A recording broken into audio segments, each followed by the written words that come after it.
everyone! As I mentioned in my previous video, Kling 3.0 is officially out, and it's now available exclusively on Higgsfield. In today's video, I'm going to show you how to use Kling 3.0 efficiently to create stunning AI-generated videos. We'll explore what's new in this update, the key benefits of the latest Kling models, and why this version is such a big upgrade compared to earlier releases. By the end of this video, you'll clearly understand what Kling 3.0 really offers and how you can use it to push your video creations to the next level. For those who are new, Kling 3.0 is the latest version of the Kling AI video model. Unlike earlier versions that focused on single video shots, Kling 3.0 introduces a scene-based workflow, giving you more control over timing, structure, and quality. It supports 3 to 15-second videos, up to 1080p resolution, and optional audio generation, making it easier to create well-paced, high-quality videos from the start.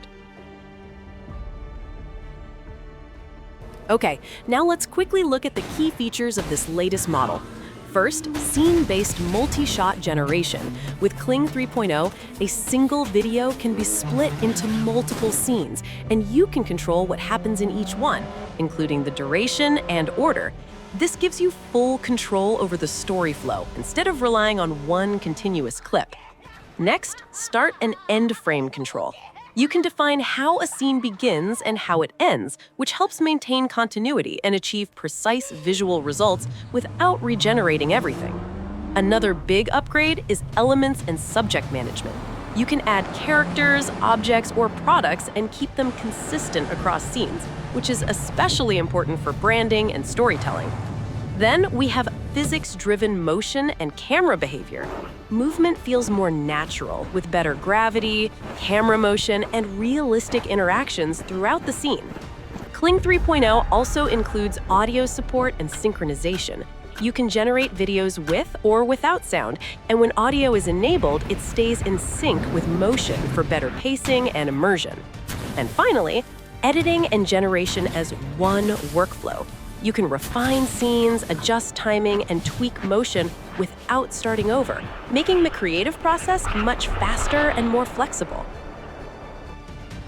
All right, now let's see how to generate a video using Kling 3.0.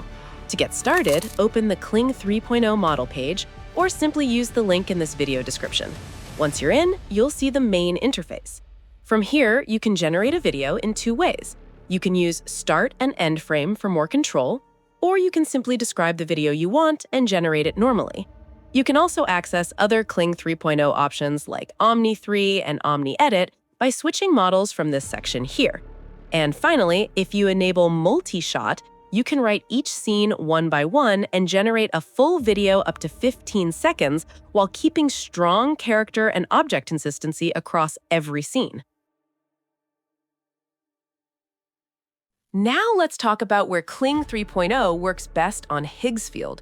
Kling 3.0 is ideal for projects that need structure, realism, and consistency. It performs especially well with camera movements like pans, tracking shots, and smooth reveals. It's also great for macro and close-up shots, where stable lighting, textures, and fine details are important, making it perfect for product visuals. Because of its physics-driven motion, Kling 3.0 handles scenes with movement and interaction much more naturally. For audio-driven content, you can generate videos with or without sound, making it easy to plan rhythm and pacing early. And when it comes to character consistency, Kling 3.0 keeps characters and elements stable across multiple scenes, which is perfect for storytelling and branded content. Combined with Higgsfield, this makes Kling 3.0 a powerful and reliable tool for creating polished, production-ready videos. Okay. Personally, this new Kling 3.0 model opens a lot of creative possibilities for me, especially when combined with everything else available on Higgsfield. I can create emotion-driven close-ups, where faces hold real expressions like tension, excitement, or fear, without losing skin detail across shots. It's also perfect for macro and detail shots, such as hands, objects, or materials, where structure stays clean and nothing breaks or melts. For text-critical videos, like ads, storefront visuals, UI mockups, or subtitles, Kling 3.0 keeps text sharp and readable, which is a huge advantage. I can also work with multiple characters in the same scene, speaking, reacting, and moving together without losing identity or consistency. And finally, the camera movement is on another level. Smooth tracking shots, push-ins, pullbacks, and natural rig-style motion that feels cinematic and controlled. If you found this helpful, comment Kling 3 below. I've got a free gift for you. Thanks for watching, and I'll see you in the next video.